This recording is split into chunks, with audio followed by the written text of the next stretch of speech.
بسم اللہ الرحمن الرحیم۔ پیارے دوستو، آج میں آپ لوگوں کے ساتھ ایک ایسا واقعہ سنانا چاہتی ہوں جس کو سن کر آپ سب کے رونگٹے کھڑے ہو جائیں گے کہ مولوی صاحب ایسا کیا کرتا تھا جس کی وجہ سے اللہ تبارک و تعالیٰ نے اس بستی پر ایسا عذاب بھیجا اور اس مولوی کو دیکھ کر لوگ توبہ و استغفار کرنے لگے۔ اس واقعے کو مکمل جاننے کے لیے آخر تک ضرور سنیے گا۔ ایک بستی میں ایک بیوہ عورت رہا کرتی تھی۔ اس کی 8 سال کی بیٹی تھی۔ وہ بیوہ عورت لوگوں کے گھروں میں جھاڑو برتن کر کے اپنا اور اپنی بیٹی کا پیٹ بڑی مشکل سے پال رہی تھی۔ وہ بیوہ عورت بہت نیک تھی۔ اس بیوہ عورت نے خود تو قرآن پاک نہیں پڑھا تھا، لیکن اس کی خواہش تھی کہ وہ اپنی بیٹی کو قرآن پاک کی تعلیم دلائے۔ اس نے اپنی بیٹی کو قرآن کی تعلیم دینے کے لیے مسجد کے مولوی کے پاس لے کر گئی اور کہنے لگی، مولوی صاحب، میری بیٹی کو قرآن پاک پڑھا دیں۔ میری بڑی خواہش ہے کہ میری بیٹی قرآن پاک کی تعلیم حاصل کرے۔ باقی بچے پڑھنے آتے تھے۔ وہ بیوہ عورت بھی اپنی یتیم بچی کو مولوی کے پاس چھوڑ کر خود لوگوں کے گھروں میں کام کرنے کے لیے چلی گئی۔ ایک دن اس نے دیکھا کہ اس کی بیٹی گھر واپس آ چکی تھی، وہ خود بہت تھکی ہوئی تھی۔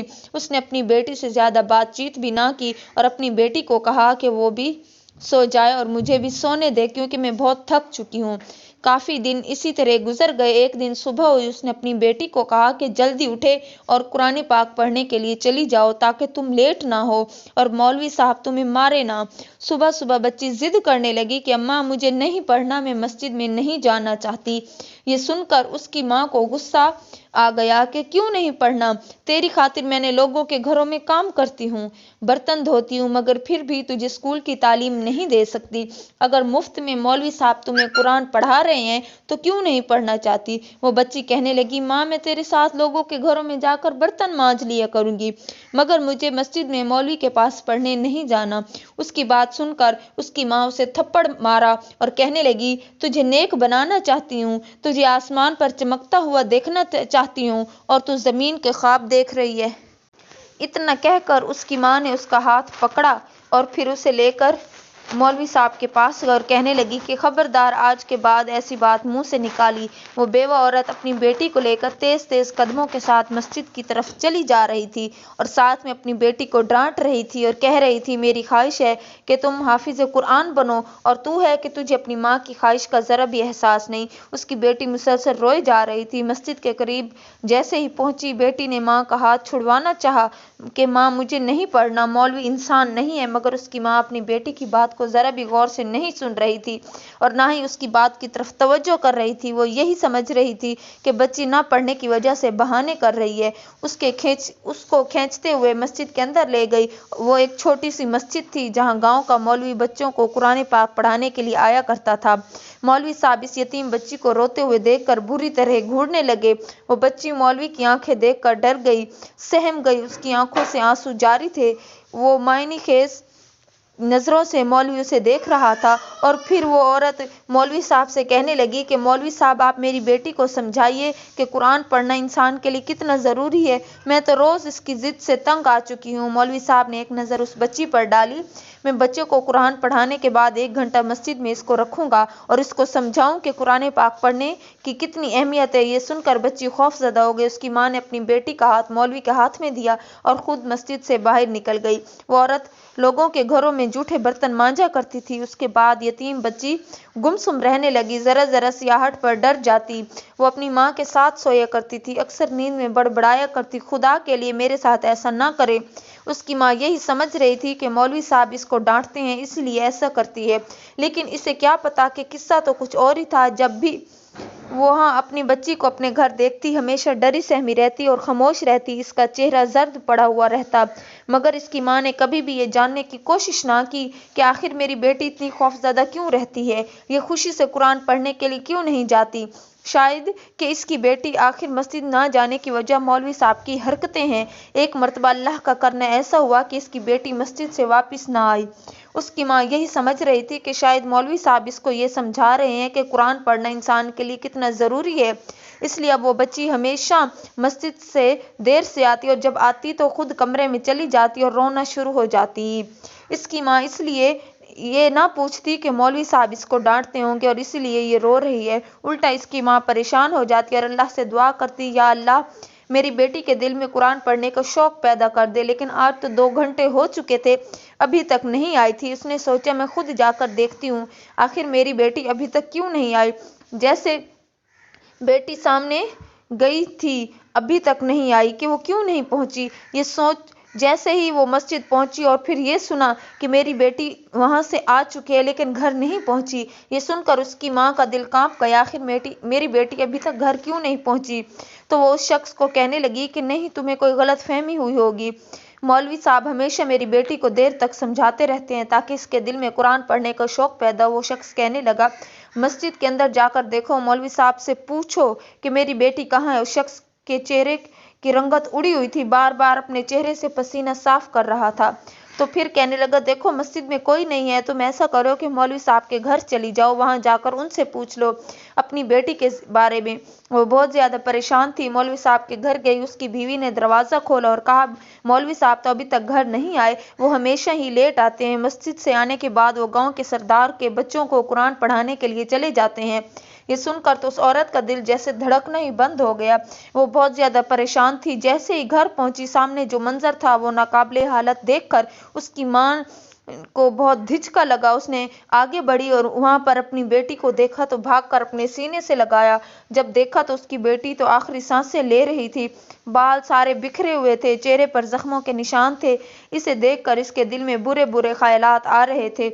उसने बड़ी मुश्किल से अपने आप को संभाला और फिर अपनी बेटी से पूछा कि तुम्हें किसने मारा है। तो उसने कहा कि मौलवी साहब ने। ये कहकर उसकी आंखों से आंसू बहने लगे। उसकी माँ को बेटी मस्जिद में न जाने की वजह समझ में अब आई थी। वो गोद में अपनी बेटी को डालकर रोने लगी कि बेटा तूने मुझे क्यों नहीं बताया। उस वक्त उसकी बेटी उसके बाहों में दम तोड़ चुकी थी। ये देखकर वो माँ पागलों की तरह रोने लगी और आवाज इतनी बुलंद थी कि पास के पड़ोसी मर्द औरतें सब घर में जमा हो गए। कोई भी नहीं सोच सकता था कि हंसती खेलती बच्ची मौत के मुंह में चली जाएगी। हर कोई कभी बच्ची को देखता, कभी उसकी माँ को देखता और उसकी माँ तो अपने होश खो बैठी, क्योंकि वो जान चुकी थी कि उसकी बेटी के साथ बहुत गलत हुआ है। मासूम बच्ची कफन में लिपट चुकी थी। पूरा गांव उस बेवा औरत के घर में जमा था और लोग एक दूसरों से बातें कर रहे थे कि बेचारी मासूम बच्ची मस्जिद में कुरान पढ़ने के लिए गई थी, रास्ते में किसी ने इसके साथ गलत हरकत की और ये वहीं दम तोड़ गई। जब बेवा औरत रोती हुई कुछ संभली, उसने लोगों की बातें सुनी। वो कहने लगी कि कोई और नहीं, मैं जानती हूँ मेरी बेटी की इस हालत का जिम्मेदार कौन है। मैं उसको उसके अंजाम तक पहुंचा कर रहूंगी। मैं अपनी बच्ची को जरूर इंसाफ दिलाऊंगी। मैं इंसान उसको नहीं छोड़ूंगी जो भेड़िया है। और वो भेड़िया उन तमाम लोगों में मौजूद लोग थे, वो उन्हें देख रहा था। यानी कि मौलवी साहब और बाकी सब हैरत में थे कि वो कौन है जिसने ये हरकत की है, ताकि अपनी औलाद को भी उस भेड़िए जैसे इंसान से बचा सके। तभी मस्जिद के मौलवी साहब उसके घर में दाखिल हुए थे। मौलवी साहब को देखते ही उस औरत की आंखों में खून उतर आया और वो भागकर उसका गिरबान पकड़ने लगी। जैसे ही लोगों ने इसको मौलवी साहब का गिरबान पकड़ते हुए देखा तो लोग उसको पीछे करने लगे, कहने लगे ये तो मौलवी साहब के साथ ऐसा कैसे कर सकती है। रो रो कर चीख चीख कर सबको बोल रही थी, बेटी को इसने मार दिया, इसको ज्यादती का निशाना बनाया और फिर मरने के लिए छोड़ दिया। अगर मुझे पता होता कि ये ऐसा भेड़िया है जो मेरी बेटी को नोच नोच कर मार डालेगा तो मैं अपनी बेटी को कभी भी इसके पास कुरान पढ़ने के लिए ना भेजती। वहां मौजूद तमाम लोग मौलवी साहब को देखते, कभी उस बेवा औरत की बातें सुनते। मौलवी साहब बहुत नेक इंसान माने जाते थे। कभी कोई ख्वाब में भी ये नहीं सोच सकता था कि मौलवी साहब ऐसा करेंगे। पूरा गाँव, हर कोई उस मौलवी की बहुत इज्जत करता था। तमाम लोग परेशान हो गए कि कितनी जल्दी ये सब कुछ हो रहा है। अब तो वो मौलवी परेशान हो गया कि इतनी जल्दी मेरा राज खुल जाएगा। वो इसी तरह बेवा औरत को बोलते हुए देखकर लोग उसे बेवा औरत से बड़े गुस्से से कहने लगे, मौलवी साहब के पास जाती थी, अभी भी मेरी बेटी भी उनके पास पढ़ती है। आज तक ऐसा हम लोगों ने तो कभी नहीं सुना। कोई भी इसका साथ देने के लिए तैयार ना था। वो औरत अगले ही रोज उठी और रोते हुए वहां के सरदार के घर चली गई और इसके बाद आखिरकार सरदार ने इसको अपने पास बुलाया और उसने उसको बताया तो वो सुनकर कहने लगा, मेरे बस की बात नहीं है, तुम लोग गांव के काजी के पास जाओ। वो ये सुनकर परेशान हो गई कि इस सब को तो मैं जानती नहीं। वो सरदार के सामने हाथ जोड़ने लगी, रोने लगी। कि वो मेरी बेटी को इंसाफ दिलाए। सब मामलात का मुझे नहीं पता। सरदार ने काजी का पता दिया तो वो इसके पास चली गई, जाकर पूरी बात बताई। जब काजी को पूरी बात बताई तो काजी कहने लगा, फैसले की तहकीकात जानने के लिए तुम्हें कुछ पैसे देने पड़ेंगे। तो वो औरत कहने लगी, पैसों की आप फिक्र न करें, मैं आपको जितने चाहे उतने पैसे ला कर दूंगी। मैं कुछ भी करूं, आप मेरी बेटी को जरूर इंसाफ दिला दीजिए। जालिम मौलवी ने मेरी बेटी को मौत के घाट उतार दिया और काजी ने उस मौलवी को अदालत में बुलाया। वो कभी सोच भी नहीं सकता था कि बेवा औरत इसे यहाँ तक ला सकती है। इसे बहुत बड़ा झटका लगा था कि एक फकीर और बर्तन मांजने वाली औरत भी इसको इस अदालत में पहुंचा सकती है। पूरा गांव उस बेवा औरत पर थू थू कर रहा था कि वो एक मौलवी को अदालत तक लेकर चली गई। लोग कहने लगे, बेटी तो मर चुकी, उसके लिए आप सवाब के लिए कुछ नहीं कर रही और इतने नेक मौलवी के ऊपर इतना बड़ा केस कर दिया। सब लोग हैरान थे, केस करने के लिए इसके पास पैसे कहाँ से आए। लोग कहने लगे, ये पैसे इसके पास कहाँ से आए, जरूर ये चोरी करती होगी। जिन घरों में ये काम करती है वो बेवा औरत खामोश रही, उनको नजरअंदाज करती रही। वो तो सिर्फ इंसाफ चाहती थी अपनी बेटी के लिए। वो अदालत में गई और मौलवी साहब ना आते। हर अगली तारीख डाल दी जाती। यूं 6 महीने गुजर गए। हर महीने इसको मुंह मांगी रकम उस को मिल जाती काजी को, हत्ता कि इसकी हर चीज बिक चुकी थी। अब इसके पास कोई चीज नहीं बची थी। सारी रात वो रो कर अल्लाह से दुआ मांगती, नमाज में बैठकर रोती और अपने रब से बातें करती, कहती, या अल्लाह, मेरा जो जहन था वो तो सिर्फ कुरान की तालीम दिलाने का था, तो अब मैं उस मौलवी का भयानक चेहरा पहचान लेती। काश मेरा जहन तूने इतना रोशन किया होता तो आज मेरी बेटी मेरे पास होती। इस तरह मैं उसे खोती ना। मेरी तो दुनिया ही उजड़ चुकी है। अब ये दुनिया वाले न जाने मुझे कभी इंसाफ दिलाएंगे या नहीं। अब बेवा औरत काजी के पास गई। काजी कहने लगा, वक्त आ चुका है, उस मौलवी को सजा दिलवाऊंगा, मगर तुम्हें इसके लिए मुझे डबल रकम देना होगी। थोड़ी देर के लिए तो वो बेवा औरत सोच में पड़ गई, क्योंकि अब इसके पास सिवाय घर के कुछ नहीं था। कहने लगा कि अब हर हाल में वो फांसी पर चढ़ जाएगा। काजी की इस बात ने उसे बहुत ज्यादा यकीन दिलाया और कहा, उसके लिए मुझे डबल रकम की जरूरत पड़ेगी और देखना फैसला कैसे चुटकियों में होता है। तुम देख लेना, इस तरह लोग इस मौलवी को घसीट कर अदालत में ले आएंगे और तुम्हारे कदमों में इस मौलवी का सर रख देंगे। ये सुनकर उस बेवा औरत को बहुत ज्यादा तस्कीन मिल रही थी। ये सुनकर वो कहने लगी, ठीक है, मैं सुबह आपको रकम ला कर दूंगी। वो जानता था कि ये सादा सी औरत है और मेरी बातों में आ जाएगी। औरत सरदार के घर गई और वहां मौलवी साहब सरदार के बच्चों को कुरान पढ़ा रहे थे। उसको देखकर तंजिया मुस्कुराहट के साथ देखने लगे। उस बेवा औरत का बस नहीं चल रहा था कि वो मौलवी साहब का गला दबा देती, वो वहीं इसको जान से मार देती, मगर आंखों में आंसू लिए आसमान की तरफ देखने लगी। उसने अपना घर उस सरदार को बेच दिया और पैसे लेकर सीधा काजी के पास चली गई। काजी ने पैसे लेकर इसको कहा कि इंतजार करो, कल के दिन का तुम्हें बहुत बड़ी खुशखबरी सुनने को मिलेगी। ये सुनकर वो बेवा औरत सुकून से अपने घर वापस चली गई और सोचने लगी, कल वो दरिंदा शख्स फांसी के तख्त पर लटक जाएगा। मगर यूं ही खामोशी से वो दिन गुजर गया। 2-3 दिन और गुजर गए तो मजबूरन काजी के घर गए। वहां जाकर रास्ते में चौकीदार ने रोक लिया। कहने लगा कि वो यहाँ पर मौजूद नहीं है, बच्चों के साथ दूसरे इलाके घूमने के लिए गए हुए हैं और 2 महीने तक इनके आने का कोई प्रोग्राम नहीं है। औरत के कानों से धुआं निकलने लगा और कहने लगी, मेरी बच्ची का केस चल रहा था और परसों इस केस की सुनवाई थी, इसे कैद पढ़नी थी। वहां से वो दौड़ती हुई सीधा सरदार के पास गई, इसको ये बात बताई। अजीब नजरों से उस सरदार ने उस बेवा औरत की तरफ देखा। कहने लगा, तुमने तो केस को बंद करवा दिया है, तब भी अब मेरे पास कागजात मौजूद है। तुमने तो गलती से मौलवी साहब के ऊपर इल्जाम लगाया था और इसके बाद तुमने केस वापस ले लिया, इसलिए अब तुम्हारा केस बंद हो चुका है। ये सुनकर उस बेवा औरत के पैरों तले जमीन निकल गई। अचानक उसे वो धक्का देकर वहां से निकली, गिरती पड़ती रोती गिड़गिड़ाती के ये कानून गरीबों के लिए नहीं है, ये तो सारे असूल गरीबों के लिए बनाए जाते हैं जिन्हें उन्हें पूरा करना होता है। सबको बुरा भला कह रही थी, फिर वहां से उठ खड़ी और कहने लगी, तुम इंसाफ नहीं कर सकते, मगर मैं अपनी बच्ची को खुद ही इंसाफ दिलाऊंगी। ये कहकर सीधा अपने घर गई, चाकू उठाया और मौलवी साहब के घर चली गई। मौलवी साहब के घर का दरवाजा खुला हुआ था। वो बहुत ज्यादा गुस्से से मौलवी के घर गई। वो वहां मौजूद नहीं थी। उसकी बेगम, मौलवी साहब तो इसको देखकर हड़बड़ा गए क्योंकि वो बहुत ज्यादा गुस्से में थी। उसके हाथ में चाकू भी था। जैसे ही उसने मौलवी के ऊपर हमला किया, मौलवी ने इसका हाथ पकड़ा और एक जोरदार थप्पड़ इसके मुंह पर मार दिया, मगर उसने हिम्मत नहीं हारी। वो यूं ही मौलवी के साथ लड़ती रही और उसको यही कहती रही कि तूने ही मेरी बेटी को मारा है, तू इंसान नहीं, एक दरिंदा है। लोगों के सामने तू फरिश्ता बिना फिरता है, मगर अल्लाह पाक ने तुझे औलाद जैसी नेमत से भी नहीं नवाजा। तू बे औलाद है, बे औलाद ही रहेगा। इतना बेवा औरत ने मौलवी साहब के बाजू पर चाकू मारा और उसके बाजू से खून निकलना शुरू हो गया। ये देखकर मौलवी को बहुत गुस्सा आया।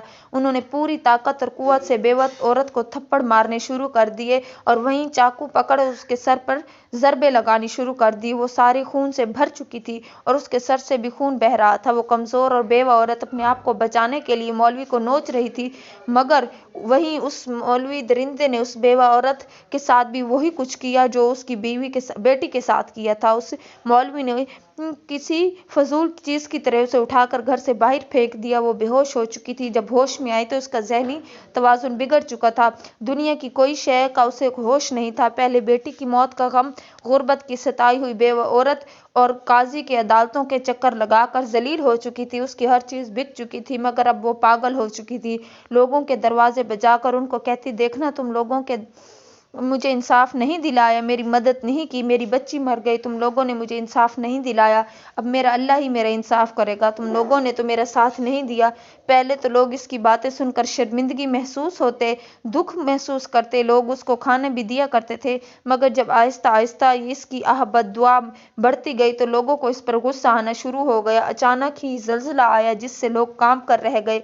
उस ज़ल्ज़ले में ज़मीन पर बहुत गहरी दरारें पड़ रही थी। लोग अल्लाह अल्लाह करते हुए घरों से बाहर निकले, मगर तभी उन्होंने मौलवी के घर से चीखो पुकार की आवाज़ सुनी। उनकी बीवी चीख रही थी, चिल्ला चिल्ला कर पुकार रही थी।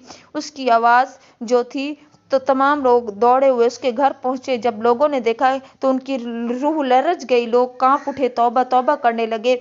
मौलवी साहब के घर में एक बहुत बड़ी दरार पड़ चुकी थी जिसमें मौलवी साहब धंसे हुए थे और उनका पूरा जिस्म ज़ल्ज़ले से फटने वाली ज़मीन में ढक चुका था और सिर्फ उनका चेहरा नजर आ रहा था और वो चेहरा एक कुत्ते नुमा शक्ल का बन चुका था। ये देखकर लोगों ने चीखना शुरू कर दिया। फिर हिम्मत की कि मौलवी साहब को निकालें। जैसे ही उनको निकालने के लिए आगे बढ़े, ज़मीन एक मरतबा फिर हिली और वो दरार तंग हो गई। खून इस दरार से बाहर निकलता हुआ आ रहा था और देखते ही देखते मौलवी साहब इस दरार में गायब हो गए। उस मंजर को देखकर लोग डर गए और सहम चुके थे। ये वाक़या मुख्तलिफ किताबों में लिखा गया। ये मंजर देखकर लोग समझ चुके थे कि ये उस बेवा औरत की बद्दुआ थी और मौलवी साहब पर अल्लाह का अजाब था। बच्ची के साथ जिना किया था जिसकी वजह से अल्लाह का उन पर अजाब आया। मौलवी साहब लोगों के सामने एक फरिश्ता बने फिरते थे, मगर वहाँ अल्लाह के अजाब से ना बच सके। अस्तगफिरुल्लाह। प्यारे दोस्तों, अपने बच्चों का ख्याल रखा करें। वो कहाँ जाते हैं, उनको पढ़ाने वाली कारी साहब हैं और हर कारी की बात नहीं कर रहा। इससे कोई ही सब ऐसे होते हैं, लेकिन कुछ मौलवी ऐसे होते हैं जिनकी हरकतों को बच्चे महसूस करते हैं। हमारे बच्चों को अल्लाह से बुरे लोगों से महफूज रखे। उम्मीद करती हूँ ये वीडियो आपको ज़रूर कोई ना कोई सबक देगी और हम सबको बुरी आदतों से भी बचाए रखेगी। आमीन।